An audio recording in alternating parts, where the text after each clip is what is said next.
आज सोमवार, श्रावणी सोमवार तिसरा. खूप सुंदर असा दिवस आहे. राखी पौर्णिमा, नारळी पौर्णिमा, श्रावणी पौर्णिमा सगळी तिची नावं आहेत. आणि मुख्य म्हणजे आज संस्कृत दिन पण असतो. तर सगळ्यांना रक्षाबंधनाच्या शुभेच्छा, नारळी पौर्णिमेच्या शुभेच्छा, सोमवारच्या शुभेच्छा आणि संस्कृत दिनाच्या शुभेच्छा. वसुदेवसुतं देवं कंसचाणूरमर्दनं देवकी परमानन्दं कृष्णं वन्दे जगद्गुरुं. गुरुर्ब्रह्मा गुरुर्विष्णुः गुरुर्देवो महेश्वरः गुरुः साक्षात् परब्रह्म तस्मै श्रीगुरवे नमः. अलंकापुरी पुण्यभूमी पवित्र तिथे नांदतो ज्ञान राजा सुपात्र. तया आठवीता महापुण्यराशी नमस्कार साष्टांग श्री ज्ञानेश्वराशी. ज्ञानेश्वर महाराज की जय. पंढरीनाथ भगवान की जय. भगवान गोपाल कृष्ण महाराज की जय. आज इथे जमलेल्या हरिपाठ आणि भागवत भक्तांना आणि सर्व श्रोत्यांना वंदन. आपण परवा घाईघाईत असं पाहिलेलं होतं की आता देवकीच्या पोटी भगवंतांनी जन्म घ्यायचा ठरवलेला आहे. त्या अगोदर आपण 10वा हरिपाठातला अभंग बघूया. अगोदर 10व्या अभंगात ज्ञानदेव म्हणतायत, त्रिवेणी संगमी नाना तीर्थे भ्रमी चित्त नाही नामी तरी ते व्यर्थ. नामासी विन्मुख तो नर पापिया हरिवीण धावया न पवे कोणी. पुराण प्रसिद्ध बोलिले वाल्मिक नामे तिन्ही लोक उद्धरती. ज्ञानदेव म्हणे नाम जपे हरीचे परंपरा त्याचे कुळ शुद्ध. आता आधी थोडक्यात अर्थ बघूया मग त्याचं विवेचन बघूया. त्रिवेणी संगम कुठे झालेला आहे हो त्रिवेणी संगम? तर गंगा, यमुना आणि सरस्वती या 3 पवित्र नद्यांचा संगम हा प्रयाग क्षेत्री झालेला आहे. आणि तिथे जर आपण स्नान केलं किंवा नाना तीर्थे भ्रमी, नाना म्हणजे निरनिराळ्या यासारख्या अनेक तीर्थक्षेत्री जाऊन जर स्नानदानादी केलं, पण श्रीहरीच्या नामस्मरणामध्ये जर आपला प्रेमभाव नसेल, चित्त नाही नामी तरी ते व्यर्थ.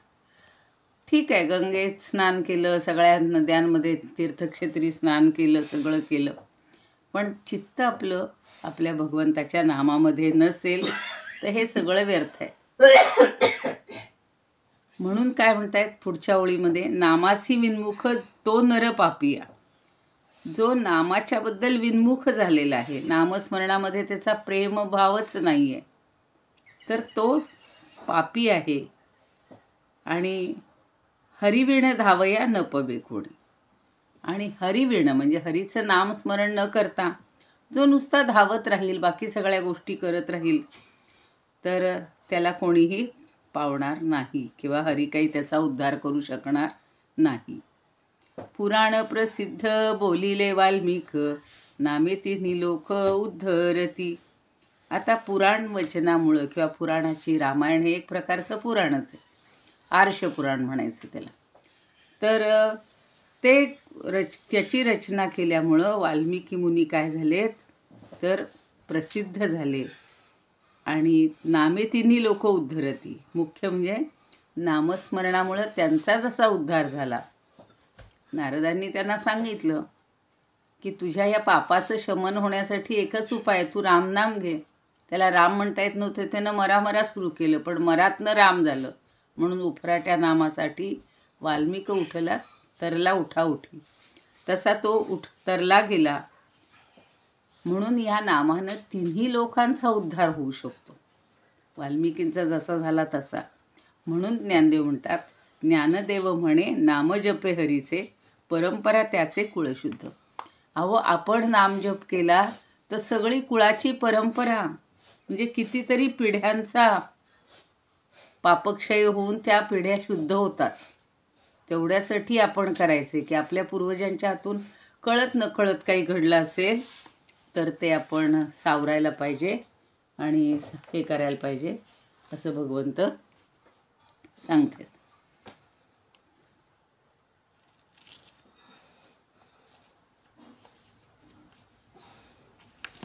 आता शास्त्रामध्ये पुण्यप्राप्तीची जी अनेक साधनं सांगितलेली आहेत त्यात तीर्थयात्रांचा अंतर्भाव केलेला असल्यामुळं या सगळ्या तीर्थात प्रयाग तीर्थ हे श्रेष्ठ तीर्थ मानलेले आहे. कारण 3 गंगा यमुना सरस्वती या 3 तीर्थस्थानी असणाऱ्या नद्यांचा संगम आहे.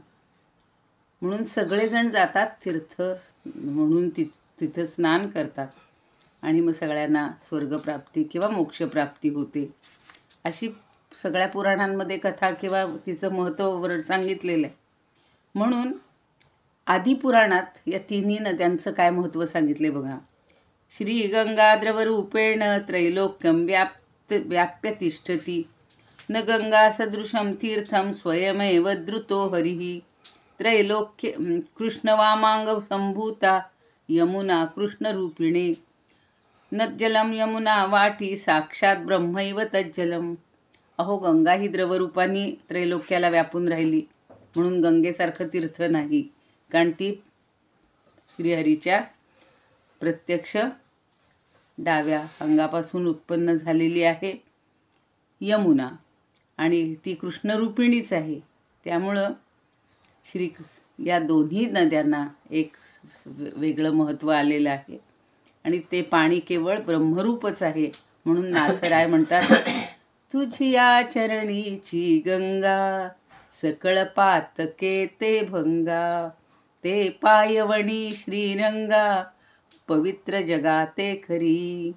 तर सगळ्यांना पवित्र करणारी आहे.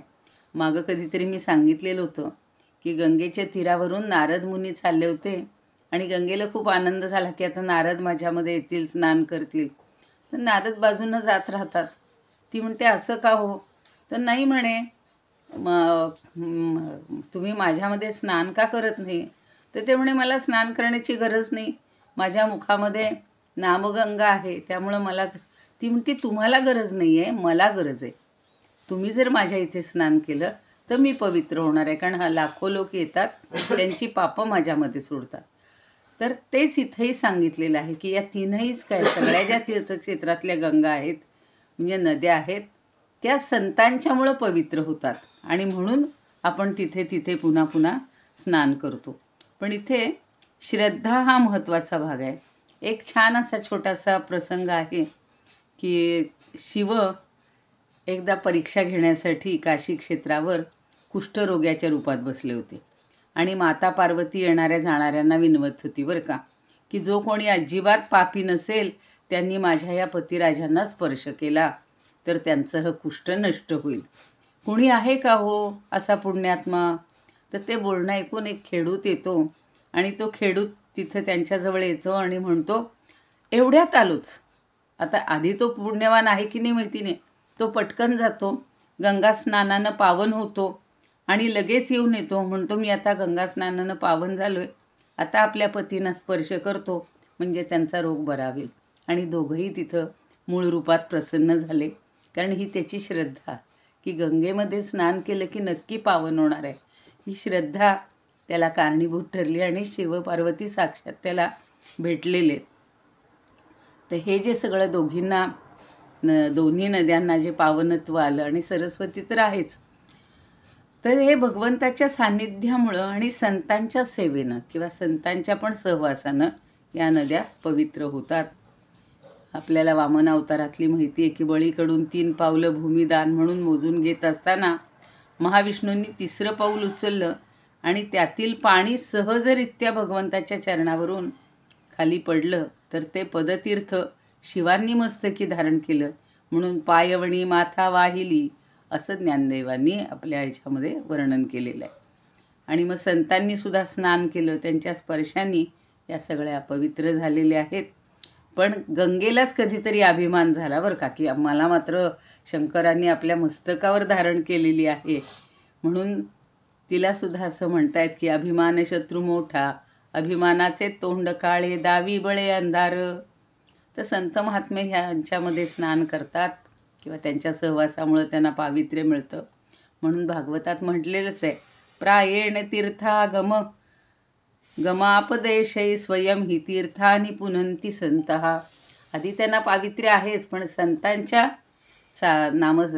नामस्मरणामुळं यांना अधिक पावित्र्य प्राप्त होतं. निळोबाऱ्या म्हणतात, नेणकी काही टाणाटोणा नामस्मरणा वाचुनी. आणि तुकाराम महाराज म्हणतात, हेची माझे तीर्थ, हेची माझे व्रत, सत्य ते सुकृत नाम तुझे. इतका भक्तिभाव आणि इतकं प्रेम या नाना तीर्थांमध्ये. पण पुढचं चरण महत्त्वाचं आहे, नाना तीर्थे भ्रमी चित्त नाही नामी.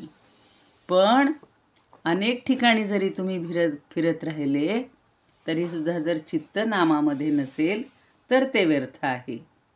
म्हणून नामासी विन्मुख तो नर पापिया, हरिविण धावया न पवे कोणी. तर नामस्मरणाच्या बाबतीत विन्मुख असणारा जो आहे तर तो कितीही पापी असला नाही, कितीही पापी असला पण नामस्मरण घेतलं तर तो त्यापासून दूर होईल. म्हणून ज्ञानराज म्हणतात, माते जेणे पावित्रे ते शुद्ध पुण्य. आणि स्मरणयुक्त भक्ती ही श्रेष्ठ मानलेली आहे. म्हणून निळोबाराय पण म्हणतात, निळा म्हणे पापतेची साचे, नावडे देवाचे नावमुखी. म्हणजे नामविन्मुक्ता ही कुणीच मान्य केलेली नाही. नामविन्मुक्ता हेच मोठं पाप आहे. आणि हरिविण धावया न पवे कोणी. कारण काय की अशा घोर पापातून मुक्त होण्याचं साधन एकच, पश्चात्तापयुक्त अंतःकरणानं श्रीहरीचा धावा करणं. काहीही मनात आणायचं नाही आणि आपलं पापाचं प्रायश्चित्त आपण घेण्यासाठी श्रीहरीचं नाव घ्यायचे. तुका म्हणे त्यासी नामाचा अभिमान, म्हणून या जन तारी बळे. किंवा भगवद्गीतेत ते म्हणले, न मे भक्त प्रणश्यती. माझा भक्त कधी नाश पावत नाही. आणि म्हणून तर भगवंत नामासाठी कुठेही उडी घालतात. आपल्याला प्रल्हादाचं तर प्रसंग सगळ्यांना माहिती आहे की त्यानं नामस्मरणावर एवढा विश्वास ठेवलेला होता. त्याच्या पित्यानं म्हटलं की आहे का तुला खात्री, या खांबामध्ये सुद्धा देव आहे. आणि त्याच्यातून तो नृसिंह रूपानं आला, त्याला वाचवलेलं आहेच. आणि सगळ्यांची म्हणजे सगळ्याच पृथ्वीचं जे त्रासदायक होतं तो दैत्याला नष्ट केलेलं आहे. म्हणून सांगतायत की सकळासी येथे आहे अधिकार, कलियुगी उद्धार हरीच्या नामे. यारे यारे लहान थोर, याती भलते नारी नर, करावा विचार न लगे चिंता कोणासी. या कलियुगामध्ये तरुण जाण्यासाठी एवढा एकच उपाय आहे. आणि म्हणून शेवटच्या चरणात ज्ञानदेव म्हणतात, ज्ञानदेव म्हणे नामजपा हरीचे, परंपरा त्याचे कुळ शुद्ध. अगदी महत्त्वाचं आहे. मगाशी मी सांगितलं की आपण नामस्मरण केल्याचा स्वतःला तर फायदा होणारच आहे, पण तरतील कुळे दोन्ही उभयता, गाता ऐकता दोन्ही शुद्ध. तर दोन्ही कुळंही किंवा आपली अनेक कुळं ही शुद्ध होणार आहेत. म्हणून ज्ञानराज पुन्हा ग्वाही देतात, ऐसे माझेची नाम घोषे, नाहीशी करती विश्वाची दुःखे, अवघे जगची महासुखे दुमदुमीत भरले. आणि तुकोबाराय म्हणतात, पवित्र ते कुळ पावन तो देश, जेथे हरीचे दास जन्म घेती. नारद भक्तिसूत्रात सुद्धा नारदांनी म्हटले, पावयंती कुलानी पृथ्वींच, मोदन्ते पितरो नृत्यंती देवता, सनाथाय इयं भू भवती. अहो या भूमीला सुद्धा सनाथ करण्याचं काम ही नावं करत असतात. म्हणून नामदेव कीर्तन करी, पुढे उभा नाचे पांडुरंग. अहो, नाचता नाचता देवाचा गळला पितांबर, इतकं छान वर्णन केलेलं आहे की हे सगळे संत नामामध्ये अगदी मग्न होऊन गेलेले होते. आणि म्हणून तर ज्ञानदेव सांगतायत, हरिमुखे म्हणा, हरिमुखे म्हणा, पुण्याची गणना कोण करी. कारण जी काही आपली अगदी कुठलीही राजस तामस, जी सात्विक तर नसतातच, पण ज्या काही राजस तामस गुणामुळं आपल्या मनामध्ये पापवासना येत आहेत, त्या सगळ्या नष्ट करण्याचं आणि दूर करण्याचं सामर्थ्य या नामामध्ये आहे. एक गरुड पुराणात सुद्धा श्लोक आहे बरं का. गंगा स्नान सहस्रेषु पुष्कर स्नान कोटिषु यत् पापम विलयम याती स्मृते नश्यति तद्हरौ. म्हणजे गंगेमध्ये सहस्र वेळा, नंतर पुष्कर क्षेत्री कोटी वेळा, कोट्यवधी स्नानामुळे जे पाप लयाला जातं, यत पापम विलयम याती. म्हणजे इतक्या वेळा त्यांनी आता तिथं थोडंसं वेगळं सांगितलं, नामाचं महत्त्व म्हणून सांगितलं आहे आणि दोन्ही तीर्थांचं सांगितलं. पण हरीच्या स्मरणानं तेच पाप क्षणात लयाला जातं. म्हणून तीर्थाचे स्वामी भगवान आहेत, त्यांचा आपण अनादर कधीही करू नये. म्हणून वामन पंडित सुद्धा म्हणतात, जे हरिनामी विन्मुख पाहो नये तयांचे मुख, त्यासी नाही इहपर सुख मोक्ष तो नाही चितया ते. आणि अध्यात्म रामायणात सुद्धा म्हणले, रामत्वत्तोधिकं नाम इति मे निश्चिता मती, त्वया तु तारिता अयोध्या नामना तु भुवनत्रयम्. अरे रामा, तुमच्याहून तुमचं नाव अधिक श्रेष्ठ आहे असं माझं निश्चित मत आहे. कारण तुम्ही केवळ अयोध्येचा उद्धार केला, पण तुमच्या नावानं त्रैलोक्याचा उद्धार झालेला आहे. आणि म्हणून तर माऊलींनी शेवटच्या चरणामध्ये तेच सांगितलेलं आहे की श्रीहरीच्या नामाचा जप करणाराच शुद्ध होतो, नवे नवे त्याच्या कुळाचा सुद्धा, पिढ्यानपिढ्या सगळ्यांचा म्हणजे पावित्र्य किंवा त्यांना सगळ्यांना शुद्ध करण्याचं काम हे नाम करत असतं. म्हणून आपण नामच घेत राहूया. हरिमुखे म्हणा, हरिमुखे म्हणा, पुण्याची गणना कोण करी.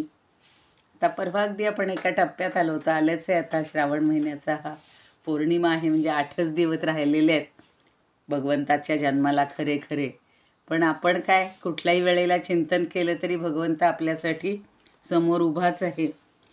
त्या दिवशी पाहिलं होतं की देवकीनं सुद्धा त्याची खूप विनवणी केली आणि त्याला म्हणते की तुम्ही माझ्या या रूपामध्ये आलेले आहात, तर मला खूप आनंद झालेला आहे. आता पूर्वीच्या 3 जन्मांचा थोडक्यात उल्लेख सांगते आणि आत्ताचा आपण पटकन बघून घेऊया. भगवान जे सांगतात की भगवान पण त्या दोघांची स्तुती करतात आणि म्हणतात की का बरं मी तुम्हाला तुमचा पुन्हा पुत्र होण्याचं ठरवलं आहे. तर अगदी पहिल्या स्वयंभुव कल्पामध्ये मन्वंतरामध्ये देवकी ही पृष्णी होती, पृष्णी रूपात होती आणि वसुदेव हा सुतपा नावाच्या पुण्यशील प्रजापतीच्या रूपात होता. तर जेव्हा ब्रह्मदेवांनी तुम्हा दोघांना संतती उत्पन्न करण्याची आज्ञा केली, तेव्हा तुम्ही दोघांनी इंद्रिय निग्रह करून तीव्र तपश्चर्या केली आणि मग अगदी ऊन वारा पाऊस या कशाचीही तमा न बाळगता प्राणायामानं मनाचे दोष धुवून टाकले. आणि म्हणून तुम्ही दोघं कधीही वाळलेली पानं खाऊन तर कधी वारा पिऊन राहिलेले होतात आणि माझ्याकडून इष्टवस्तू प्राप्त करण्यासाठी शांत चित्तानं माझी आराधना केली. आणि मग मी तशी ती तपश्चर्येचा काळ जवळजवळ 12,000 वर्षांचा होऊन गेलेला आहे. आणि मग त्यांच्यावर दोघांवर मी तुमच्यावर प्रसन्न झालो आणि तुम्ही माझं सतत चिंतन करत होतात, म्हणून मी तुम्हाला वर मागा म्हटलं. तर त्यावेळेला तुम्ही काय म्हटलात की आम्हाला तुमच्यासारखा पुत्र पाहिजे. तर आता इथे माझ्यासारखा पुत्र म्हणजे मी नव्हे, माझ्यासारखा. पण भगवंत म्हणतात की मीच म्हणजे माझ्यासारखा दुसरा कोणी असूच शकत नाही. त्यामुळं मला 3 जन्म घ्यावे लागलेले आहेत. तुम्ही काही माझ्याकडून मोक्ष मागितला नाही, पुत्र होण्याचा वर मागितला आणि म्हणून मग आपले मनोरथ सफळ झाले असं समजून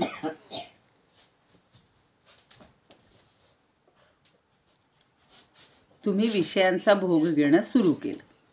आता पुन्हा काय झालेलं आहे की पृश्निगर्भ या नावानं मी त्यावेळेला तुमचा पुत्र म्हणून, पृश्निगर्भ कारण ती माता पृश्नी होती ना, त्या नावानंच मी प्रसिद्ध झालो. पुढच्या जन्मामध्ये तू अदिती झालीस, म्हणजे देवकी अदिती झाली आणि वसुदेव हे कश्यप होते. आणि मग त्यांच्यापासून जे पुत्र जन्माला आले, वामन रूप घेतलं की नाही बळीवर हे करण्यासाठी, तर म्हणे मी उपेंद्र या नावानं जन्माला आलो, पण दुसरं माझं नाव मी लहान बुटका असल्यामुळं वामन म्हणून सगळ्यांना प्रसिद्ध आहे. आणि मग तिसऱ्या जन्मात सुद्धा त्याच रूपानं मी पुन्हा तुमचा पुत्र झालो आणि माझं नेहमी वचन सत्य करत आलेलं आहे. आणि तुम्हाला मी आत्ता हे जे रूप धारण केले तिसऱ्या जन्मात, हे कशासाठी पुन्हा धारण केलं की तुम्हाला माझ्या पूर्वीच्या सगळ्या अवतारांचं स्मरण व्हावं. आणि तसं जर मी केलं नसतं तर मनुष्य शरीरावरून तुम्हाला माझा अवतार ओळखता नसता आला. म्हणून मी ह्या रूपात आत्ता चतुर्भुज रूपात तुम्हाला प्रसन्न झालो आहे. सगळं दोघांमधला संवाद हा व्हायला लागतो. आजच्या काळात संवादाची कमतरता आहे, सुसंवादाची तर अगदी आहे. सगळे विसंवादच घडतात घराघरातून. पण हे जे आहे आंतरिक ज्ञानानं समजणं हे फार थोडं कमी झालेलं आहे. त्यामुळं भगवंताला आधी चतुर्भुज रूपात यावं लागलं आणि नंतर भगवंत शांत झालेत, गप्प झालेले आहेत. कारण दोन्ही मातापित्यांनी सांगितलं की आता तुम्ही हे तुमचं चतुर्भुज रूप आवरून घ्या म्हणून. पण त्यांनी त्याला सांगितलेलं आहे भगवंतांच्या प्रेरणेनंच की ज्या वेळेला तो आता पुन्हा लहान बाळाच्या आपल्या मनुष्य रूपामध्ये आलेला आहे देवकीच्या पोटी, त्यावेळेला त्याला आठवतं की भगवंतांनी आपल्याला सांगितलेलं आहे की मी जन्माला आल्या आल्या मला तुम्ही नंदाघरी न्या, गोकुळात न्या आणि त्या ठिकाणी यशोदेच्या पोटी जी योगमाया जन्माला आलेली असेल तिला तुम्ही घेऊन या. कारण यशोदेपासून सुद्धा जन्मरहितच योगमाया प्रगट झालेली होती. या दोघांना तसा जन्म नसतो, हे अजन्माच आहेत सगळे. हे अयोनी जे आहेत सगळे, जे जन्म झालेले आहेत म्हणजे अवतार जे झालेले आहेत ते. मग त्या योग मायेनं काय केलेलं आहे तर द्वारपाल आणि नगरातील लोकांच्या सगळ्या इंद्रियांच्या वृत्ती खेचून घेतल्या. आणि त्यामुळं मी म्हणलं तसं इकडे वसुदेव आणि देवकी ज्या कारागृहात होते त्या सगळ्या कारागृहाची दरवाजे जे बंद होते ते एकदम पटापट सगळे उघडले गेलेले आहेत. बाहेर जाणं अवघड होतं, पण वसुदेव श्रीकृष्णांना घेऊन निघाले. दरवाजाजवळ आले की ते दरवाजे आपोआप उघडले गेले. ही भगवंताची किमया आहे, शक्ती आहे, बळ आहे, सामर्थ्य आहे. आणि मग सूर्योदय होताच अंधार जसा नाहीसा होतो त्याप्रमाणे सगळे ढग हळूहळू गर्जना करत असतानाच शेषांनी त्याच्यावर असा फणा धरलेला आहे आणि भगवंताच्या पाठोपाठ तो चालत राहिलेला आहे. इतका पाऊस पडत होता. आता काल परवासुद्धा बघा सातारला एवढा पाऊस झालेला आहे की आता आमच्या मुलीनं कळवलं म्हणून, म्हणजे घराघरातून वरच्या मजल्यांवर अक्षरशः घरात तळं साचलेलं होतं. मग त्यावेळची तर काय परिस्थिती असेल सांगा, 7-8 हजार वर्ष. मग यमुनेचं पाणी इतकं वाढलेलं होतं की तिचा प्रवाह गंभीर वेगवान झालेला, फेस सगळीकडे दिसत होता. शेकडो भवरे निर्माण झालेले होते. पण जशी सीतापती श्रीरामांना समुद्रानं वाट करून दिली तशी यमुना नदीनं भगवंताला वाट करून दिली. त्याच्या पायाचा चरणस्पर्श झाल्या. आणि नंदाच्या गोकुळात गेल्यावर वसुदेवांनी पाहिलं की सगळे गाढ झोपलेले आहेत. त्यांनी त्या मुलाला यशोदेच्या अंतरुणावर झोपवलं आणि त्यांच्या कन्येला घेऊन ते कारागृहात परत आले. आल्या कन्येला देवकीच्या अंथरुणावर झोपवलेलं आहे आणि आपल्या पायात बेड्या अडकवून घेतल्या. हे भौतिक रीतीनं झालं, पण एका दृष्टीनं योगमायेला ते घेऊन आले म्हणजे सगळी बंधनं पुन्हा त्यांच्यावर आलेली होती. जाताना सगळी मुक्त झालेली होती, कारण परब्रह्म परमात्मा त्यांच्या मस्तकावर होते. आणि पहिल्यासारखे पुन्हा हे कारागृहात बंदिस्त झाले. तिकडं नंदपत्नी मात्र यशोदा खूप आनंदी झाली. तिला आपल्याला बाळ झाल्याचं दिसलं, पण दमून आल्यामुळं आणि योगमायेनं तिला मोहात ठेवल्यामुळं ती पुत्र आहे की कन्या आहे हे सुद्धा तिला समजलेलं नव्हतं. पण आता सकाळ झाली आणि सगळ्यांना आनंदी आनंद झालेला आहे. आता पण इकडे बघा, वसुदेव परत आले. नगराच्या बाहेरील आणि आतील सगळे दरवाजे आपोआप पुन्हा बंद झाले. बालकाच्या रडण्याचा आवाज ऐकून द्वारपाल जागे झाले आणि ताबडतोब कंसाकडे जाऊन त्यांनी सांगितलेलं आहे की अहो देवकीला मूल झालं आहे. तो भयभीत कंस त्या क्षणी वाट बघतच होता, पण लगेच पलंगावरून उठला आणि लगबगीनं त्या सुतिकागृहाकडे गेलेला आहे. कारण त्याच्या लक्षात आलं आता हा जन्म म्हणजे काळाचाच जन्म आहे, माझा काळ जन्माला आला. इतकं ते म्हणजे एकीकडं स्वतःच्या अहंकार बलाचा अहंकार आहे, पण एकीकडे ह्या प्रसंगामुळं तो इतका नरमलेला आहे, इतका व्याकुळ झालेला आहे की विस्कटलेल्या जशी अवस्था होती तसाच.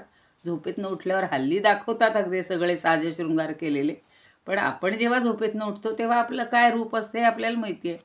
सगळंच आवरल्यानंतर स्नान संध्या सगळं झाल्यानंतर आपण छान व्यवस्थित होतो. पण तो कंस कसा आहे, असा अस्ताव्यस्त अवस्थेत तो निघालेला आहे. आणि आलाच तू तिथे तर तिथं आल्या आल्या देवकी बिचारी सती देवकी दिनवाणी होती हो, रडत रडत होती आणि म्हणते भावाला, अरे दादा, अरे माझे हित चिंतणाऱ्या बंधो, ही कन्या तुला सुनेसारखी आहे. कारण तिथं मुलगी होती ना, आणि शिवाय स्त्रीला मारणं मुळीच योग्य नाही. तिला असं वाटतं की मुलगा मारणार होता, मग स्त्रीला तर म्हणजे या मुलीला तर कशाला हे न मारावं. अरे तू माझ्या पुष्कळ अग्निसमान तेजस्वी बालकांना दैववशात मारलंस रे. निदान आता ही कन्या तरी मला दे. अरे राजा, माझी अनेक मुलं मारल्यामुळं दुःखी झालेली ही तुझी बिचारी धाकटी बहीण, म्हणून हे बंधो या अभागिनीला शेवटचं तरी मूल दे रे. किती व्याकुळ झाली असणार आहे ती. अंगावर शहारे येतात तो प्रसंग ऐकल्यानंतर. आणि ती मुलीला अशी कवटाळून बसलेली होती, दीनपणे रडत रडत होती, याचना करत होती. पण दुष्ट कंसानं तिला अपशब्द बोलून तिच्या हातातनं मुलगी हिसकावून घेतली आणि त्या नवजात भाचीचे पाय पकडून कंसानं तिला जोरानं गरा गरा गरा आपटून खडकावर आपटणार. तेव्हा हृदयातल्या प्रेमाचा जणू काही स्वार्थानं मुळासकट प्रेमाला उपटून टाकलेलं होतं. आणि तो तिला आपटतोय तेवढ्यातच ती त्याच्या हातातून निसटून गेलेली आहे. ताबडतोब आकाशात गेली आणि 8 हातात शस्त्र धारण केलेली मोठी देवी अष्टभुजा, शस्त्र अस्त्र असणारी अशी त्याला दिसलेली. एकदम तो चाट पडलेला आहे पाहून. तिच्या गळ्यामध्ये दिव्य माळा, वस्त्र, चंदन, रत्नमय अलंकार अशी ती विभूषित झालेली होती. आणि तिच्या हातामध्ये धनुष्य, त्रिशूळ, बाण, ढाल, तलवार, शंख, चक्र, गदा ही 8ही आयुधं होती. केवढी तेजस्वी होती ती. सिद्ध, चारण, गंधर्व, अप्सरा, किन्नर सगळे नाग तिला पुष्कळशा भेटवस्तू अर्पण करतात. तीवर आकाशात गेल्यानंतर तिची स्तुती करतात.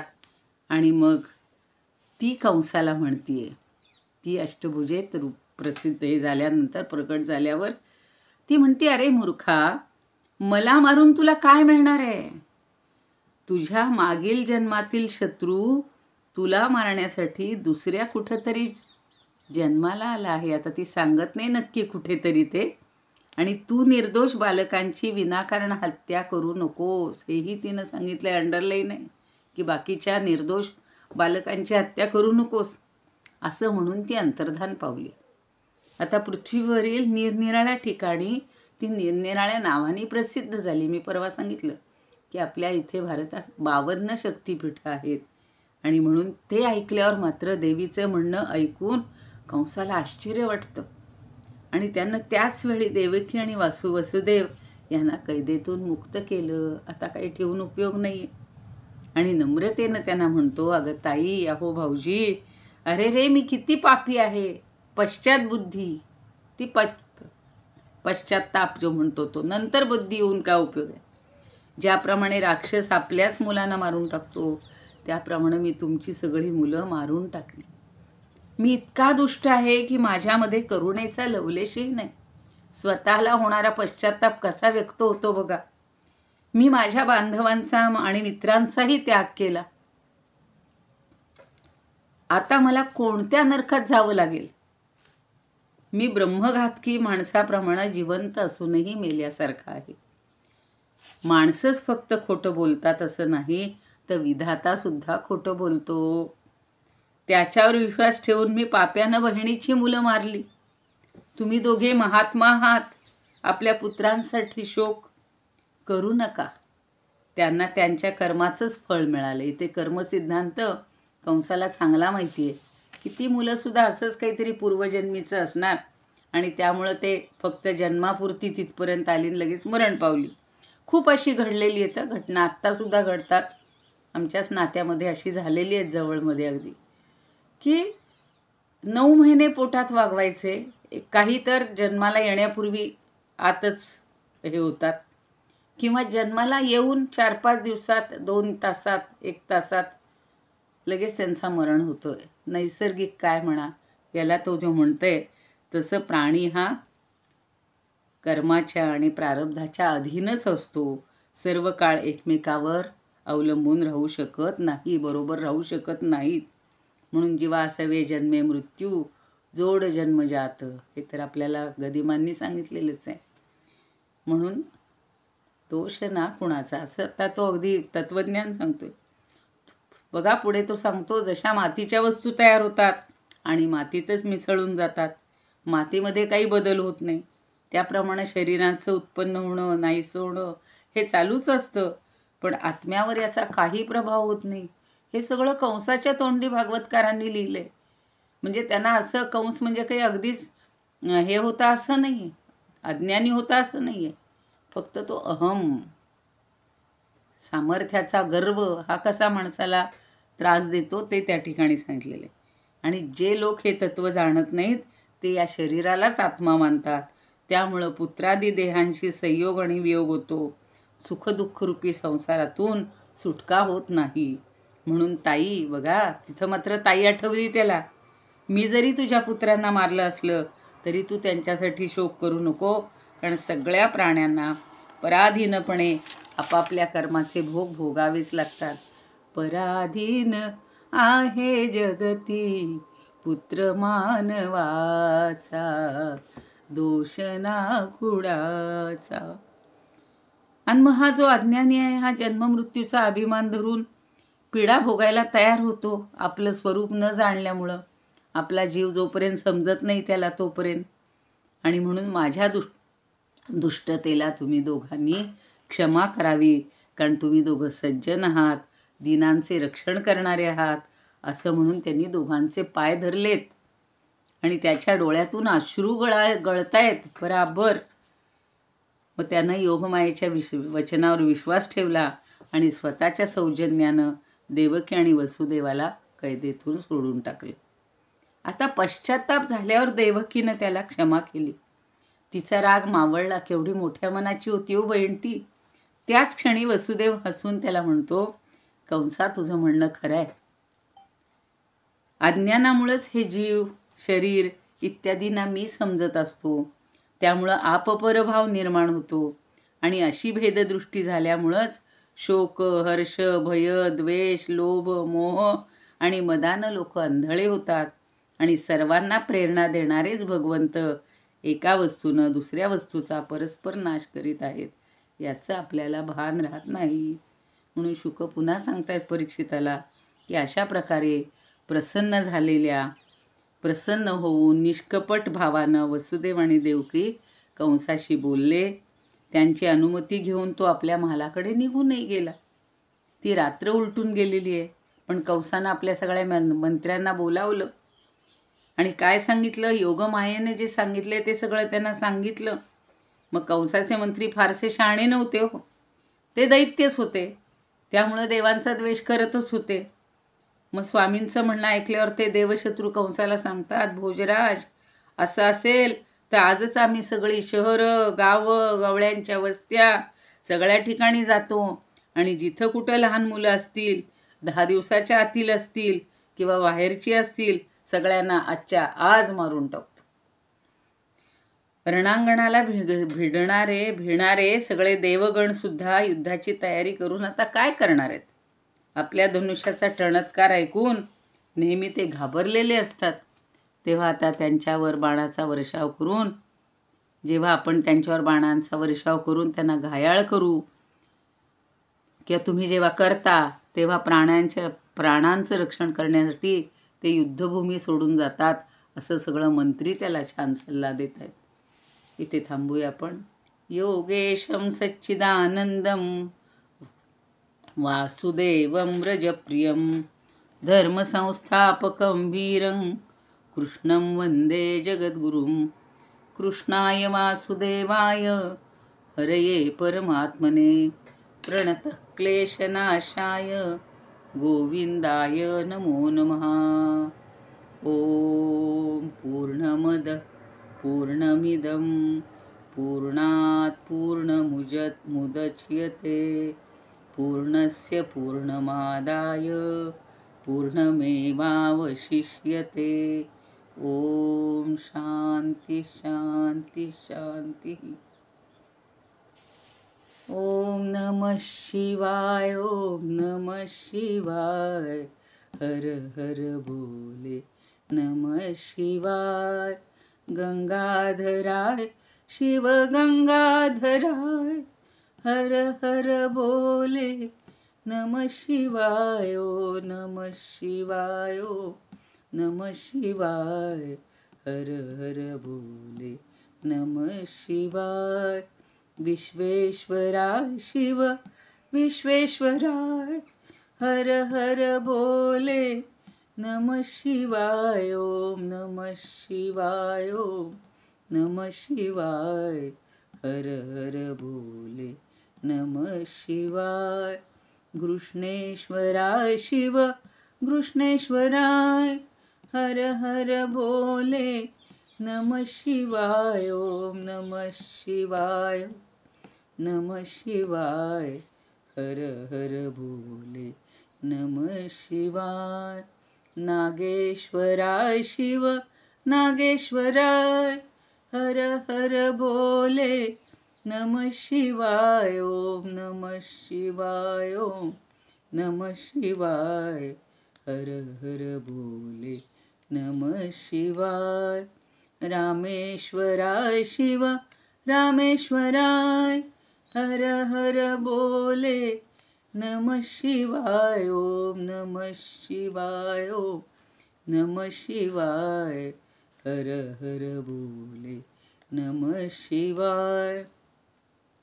सोमेश्वराय शिव सोमेश्वराय हर हर बोले नमः शिवाय. ओम नमः शिवाय. ओम नमः शिवाय. हर हर बोले नमः शिवाय. गंगाधराय शिव गंगाधराय हर हर बोले नमः शिवाय. ओम नमः शिवाय. ओम नमः शिवाय. हर हर बोले नमः शिवाय. धन्यवाद.